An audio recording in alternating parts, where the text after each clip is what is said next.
വാഴത്തയുണ്ടോ? എണീറ്റ് രണ്ടുപേരും. ഞങ്ങൾ രക്ഷകർത്താക്കൾ ഇവരുടെ സ്കൂളിൽ പ്രോഗ്രസ് കാർഡ് ഒപ്പിടാനല്ലാതെ ഇന്നേവരവിടെ പോയിട്ടില്ല. ചുമ്മാതല്ല ഒരിക്കൽ ചീത്തയായ പിള്ളേരാരും പിന്നീട് നന്നാവത്ത്. അത്ര പ്രോത്സാഹനമല്ലേ കൊടുക്കുന്നു. പഠിക്കാൻ വേണ്ട സമയത്ത് പഠിക്കണം, അല്ലാതെ കളിച്ചു നടന്നാലേ ഇങ്ങനൊക്കെ സംഭവിക്കും. ഇനി മുതൽ നമ്മുടെ ലൈഫിൽ പെണ്ണുമില്ല തല്ലുമില്ല.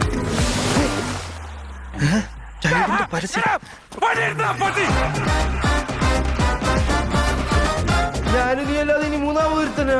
അവൻ ഇനി ഇടിച്ചുറക്കം ഞാൻ. അവരുടെ പേരെന്താ? റെഡി. നല്ല തൊരിഞ്ഞ പേര്. നീ അവരെ പോലെ അല്ല, നിനക്ക് നല്ല ഫ്യൂച്ചറുണ്ട്. നീ എന്താ അവളെ വെച്ചിരിക്കുന്നത്? അവളെ എനിക്ക് ഇഷ്ടമുണ്ടായിരുന്നു. നീ ആരാ? എന്നെ എവിടെയെങ്കിലും കാണിക്കാം.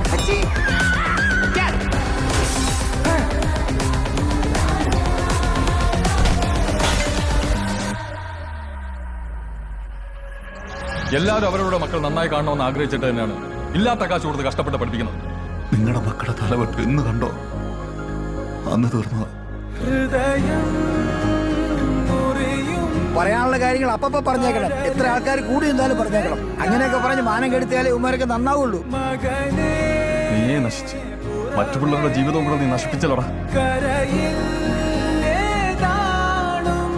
സ്വന്തമായിട്ട് എന്തെങ്കിലും ഒരു തീരുമാനം എടുക്കാൻ അവനെ നമ്മൾ അനുവദിച്ചിട്ടുണ്ടോ?